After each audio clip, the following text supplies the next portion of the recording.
તમારું સ્વાગત છે મારી ચેનલ શ્રીહરિ રસોઈમાં। આજે આપણે બનાવીશું એકદમ નવી રીતે પરફેક્ટ બટેટાનું રસાવાળું શાક।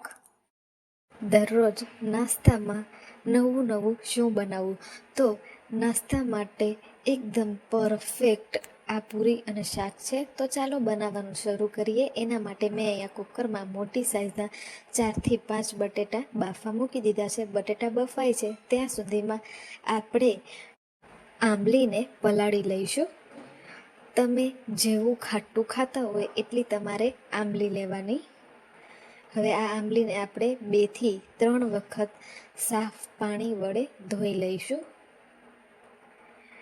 આંબલી આપણે કરિયાણાની દુકાનવાળા પાસેથી લઈ આવતા હોઈએ છીએ ત્યારે તેની ઉપર ઘણી બધી ડસ્ટ અને કચરાનો ભાગ હોય છે, તો તેને આપણે 2 થી 3 વખત ચોખ્ખા પાણી વડે ધોઈ લેવાની। ત્યારબાદ જ આપણે તેને રેસીપીમાં ઉપયોગમાં લેવાની।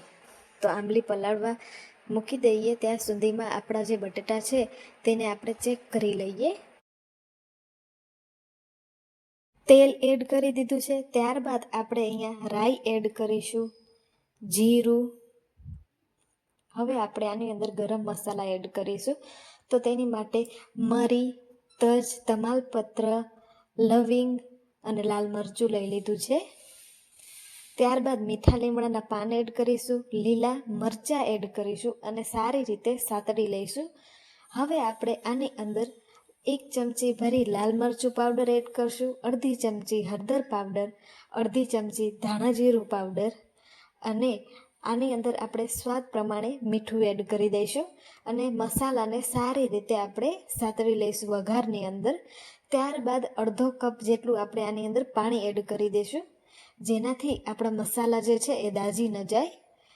પાણી ઉકળે ત્યારબાદ તેની અંદર આપણે ગરમ મસાલો અને આંબલીનું પલ્પ જે તૈયાર કર્યો હતો તે એડ કરી દઈશું અને 1 વાટકી ભરી અને પાછું પાણી એડ કરીશું। ત્યારબાદ આપણે આપણા બટેટા જે છે એને એક સરખા કટ કરી અને એ પણ આપણે એડ કરી દઈશું।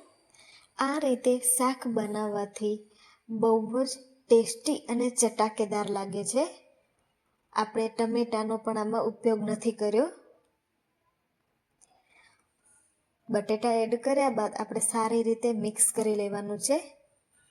તો મેં અહીંયા સારી રીતે મિક્સ કરી લીધું છે। હવે હું આની અંદર 1 વાટકી ભરી અને હજી પાણી એડ કરીશ। તમારે જેવું રસાવાળું શાક જોઈતું હોય તમારે તેટલું આ શાકની અંદર પાણી એડ કરતું જવાનું। મને આ શાક ઘાટા રસાવાળું જ પસંદ છે, તો તેનાથી હું ઘાટા રસાવાળું જ આ શાક રાખી રહી છું। શાકને આપણે સારી રીતે ઉકળવા દેવાનું છે, જેનાથી બધા જ મસાલા જે છે એ બટેટા સાથે સરસ રીતે મિક્સ થઈ જાય। આપણા બટેટા જે છે એની અંદર સારી રીતે બધા જ મસાલાનો ફ્લેવર આવી જાય। ત્યારબાદ આપણે લીલા ધાણા એડ કરીશું। આંબલીને બેલેન્સ કરવા માટે આપણે 1 ટેબલ સ્પૂન જેટલી તેની અંદર ખાંડ એડ કરી દઈશું।